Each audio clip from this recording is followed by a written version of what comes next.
Limits of the Flesh, Chapter 9b, Fantasy Fiction by Azazyel. Rias found my words to be something akin to a prophetic getting word from their god as her already gleeful face turned into a smug grin as she spoke. Ha! That flatty has been so smug about her having a much more filled-out peerage than me, and now look. I got a Longinus in my Peerage Haha. Rias said before I saw her shrug, and I could only groan as her curvy form almost sent my seat tipping backward as she half dived, half dropped into my lap and stomach, giving me a tight hug and burying my face into her tits. This is such a great day. Rias crowed from above me, and I could hear her heartbeat with how tight I was being held to her chest, and I nodded in agreement, as being buried in tits does equal a great day in any sane man's book. After Rias was finally pulled off of me by akin, I had to get the celebrating devil heiress's attention as she was messing with her cell phone, probably texting Sona or something. Rias, what is to happen with the other fallen here? I asked, and Rias sharply looked up, and then I went on to explain how Donasik said that there was a small cell of fallen operating in her territory. Rias frowned and cupped her hands together as akin interjected. Prez, we should send them packing. You know how I feel about the fallen, but them invading your territory and attacking your citizens is an affront that will stick to you for years if you simply let them go. Akin spoke, and Rias had no way to deny her words as the truth. The thing was that, with the Devil Society so focused on strength and nobility, that allowing someone to impinge upon your territory and destroy your resources with no retaliation would only make her look weak. Not to mention, with her brother being literally the new Lucifer, she was held accountable for keeping a strong appearance for devils in general. Alright, we will all move tonight to the abandoned church where they most certainly are based, and then we will order them to vacate the city on pain of being captured and given to Seraphal Leviathan for being active participants in the Great War. Rias acquiesced, and I didn't say anything. As both a new peerage member, I had no idea what I could even say to begin with when it came to dealing with Rainier's little cell of fallen.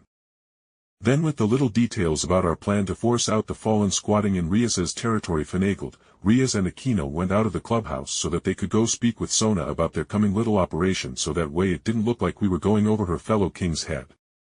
So Kaneko, Kiba, do either of you plan on making your own peerage?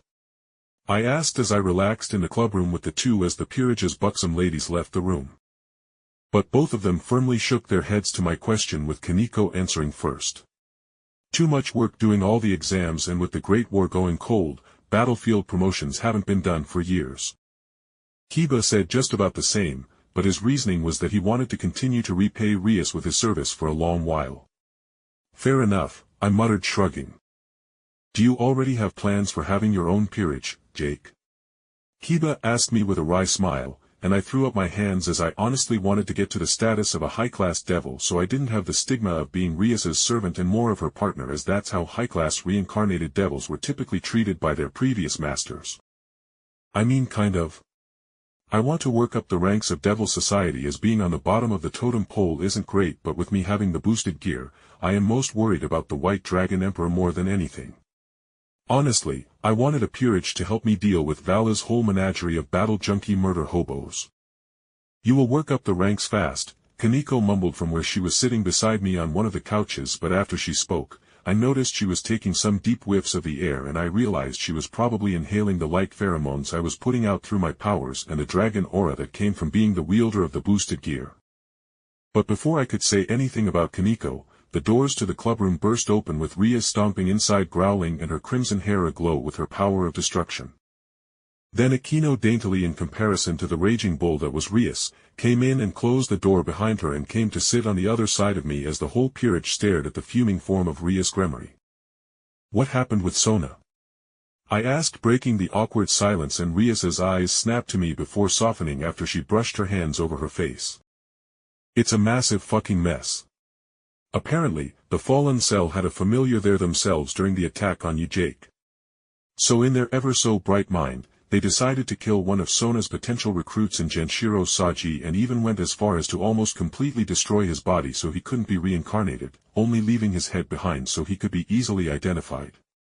Rias snarled, slapping the table in front of her before taking a deep breath. Sona and I talked to Seraphal Leviathan, the Satan of diplomatic affairs, and she has greenlit the capture and, if necessary, eradication of the fallen and likely Rouge exorcists that always follow their fallen ilk. Rias explained with a ghost of a smile flashing by Akino's face before instantly disappearing under her princess mask. Wait, so we are just going to kill them? As they are most certainly going to resist, I asked with an upraised eyebrow, and Rias hesitated before nodding, and I nodded, thinking for a moment before I sighed. Rias, I believe I should make something about my abilities clear. Summoning my boosted gear in one hand, I then bio-manipulated my other hand into a draconic clawed monstrosity that had glowing purple fluids coating the edge of the claws. My boosted gear is my hammer in battle, but I have a scalpel in my knowledge of flesh crafting. Would it be possible for me to keep the fallen corpses or even capture them so I can make something useful of them? Rias wasn't a cruel person, so she obviously frowned at my words, but I quickly spoke again. I will be completely wiping their winds, so they won't have any memories, and being turned into something completely different will exempt them from causing any diplomatic issues, I explained, and she shared a look with Akino, who practically was vibrating in her seat at the thought.